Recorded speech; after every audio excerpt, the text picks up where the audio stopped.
ताज्या घडामोडींसाठी स्वानंद न्यूजला सबस्क्राइब करा आणि बेल आयकॉनवर क्लिक करा।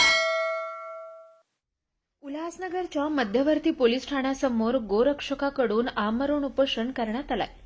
पोलीस प्रशासन गोमांस विक्री करणाऱ्यांवर कारवाई करण्यास दिरंगाई करते असा आरोप यावेळी करण्यात आलाय। 2 जानेवारी रोजी रात्री उशिरा गोमांस विक्री करणाऱ्या लोकांवर कारवाई मध्यवर्ती पोलीस ठाण्यात होत असताना अॅडव्होकेट रितेश जैस्वानी यांना पोलिसांकडून धक्के मारून पोलीस ठाण्यातून बाहेर काढण्यात आलं असा आरोप गोरक्षक रितेश जैस्वानी यांनी केलाय। जय श्री राम। मैं एडवोकेट रितेश जयकिशन जैस्वानी आज 3 फरवरी 2025 को सुबह 10 बजे से सेंट्रल पुलिस चौकी के बाहर हम सब अनशन पे बैठे हैं।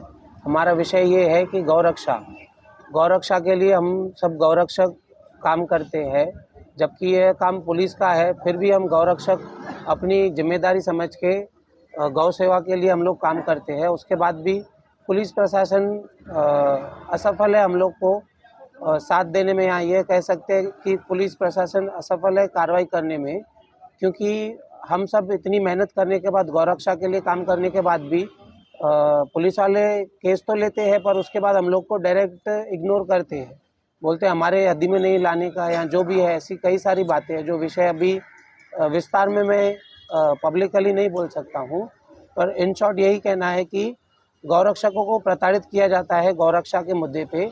और पुलिस प्रशासन से यही मांग है, मेरी सीपी साहब से मांग है कि आप जब तक लिखित आश्वासन नहीं देंगे कि गौरक्षा के लिए उचित कार्रवाई की जाएगी और पुलिस वालों का पूर्ण सहयोग रहेगा गौरक्षा के लिए कार्रवाई करने में, और गौरक्षकों को प्रताड़ित नहीं किया जाएगा, तब तक यह अनशन हम लोग आमरण उपोषण जारी रखेंगे।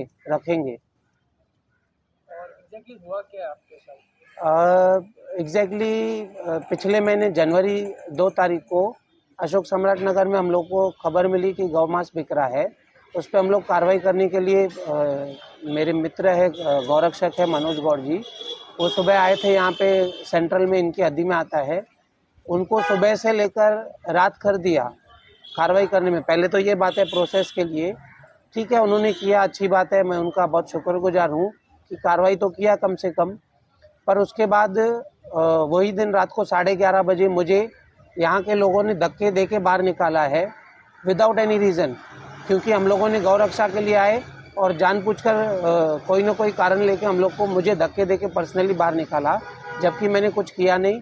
इसके लिए सेम मैंने आरटीआई भी डाला है, लेटर भी डाला है, मेल भी किया है सीपी ऑफिस, डीसीपी, एसीपी, जो पूरा चेन है वरिष्ठों का, सबके पास मैंने मेल किया है। आपकी पुलिस से क्या मांग है?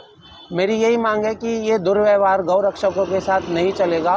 गौरक्षा के लिए हम गौरक्षक किधर भी कॉम्प्रोमाइज़ नहीं करेंगे। आप एक तरफा कार्रवाई करेंगे, ये हम लोग को सहन नहीं होगा कभी भी। ये लिखित आश्वासन चाहिए कि आगे से ऐसा दुर्व्यवहार कभी भी नहीं होगा, और जिन्होंने अपमान किया है मेरा, उनके ऊपर जो कार्रवाई होनी चाहिए वो करे सीनियर जो भी है, डीसीपी साहब, एसीपी साहब या सीपी साहब, और एक माफ़ीनामा भी होना चाहिए कि उन्होंने हमारी अपमान किया उसके लिए। सायंकाळच्या सुमारास सहाय्यक पोलीस आयुक्त अमोल कोळी व वरिष्ठ पोलीस निरीक्षक शंकर अवताडे यांनी उपोषणाला बसलेल्या गोरक्षकाच्या समस्या जाणून घेतल्या व गोमांस विक्रेत्यांवर कडक कारवाई केली जाईल असं आश्वासन दिल्यानंतर उपोषण सोडलं। वकील रितेश जैस्वानी यांच्याबरोबर झालेल्या गैरवर्तणूक प्रकरणी सखोल तपासणी करून कारवाई केली जाईल असंही आश्वासन देण्यात आलंय। आज या ठिकाणी जे उपोषणाला बसले होते ते जैस्वानी आणि काही गोरक्षक, त्यांची मागणी अशी होती की जे काही गोवंश तस्करीबद्दल तक्रार येतात त्याच्यावर तात्काळ कारवाई करण्यात यावी, आणि त्याचबरोबर गोरक्षकांना पोलीस स्टेशनला चांगली वागणूक देण्यात यावी, त्यांच्याशी चांगल्या पद्धतीनं व्यवहार करण्यात यावा, ही त्यांची मागणी होती। आणि त्याबद्दल आम्ही त्यांच्याशी चर्चा केली। त्यांनी जेव्हा इन्फॉर्मेशन दिलेली आहे यापूर्वी किंवा इथून पुढे देतील, त्याच्यावर तात्काळ पोलीस स्टेशनमार्फत यापूर्वी कारवाई करण्यात आलेली आहे आणि याच्या पुढे देखील करण्यात येणार आहे।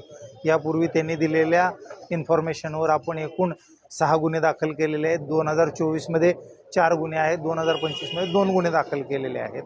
त्याचबरोबर त्यांच्याशी मिसबिहेव केल्याबद्दल जी काही त्यांची तक्रार आहे त्या तक्रारीची योग्य ती चौकशी करून जे काही दोषी लोक असतील त्यांच्यावर पुढे त्याप्रमाणे कारवाई करण्यात येईल. निखिल चव्हाण, स्वानंद मीडिया, उल्हासनगर. ताज्या घडामोडींसाठी स्वानंद न्यूजला सबस्क्राईब करा आणि बेल आयकॉनवर क्लिक करा.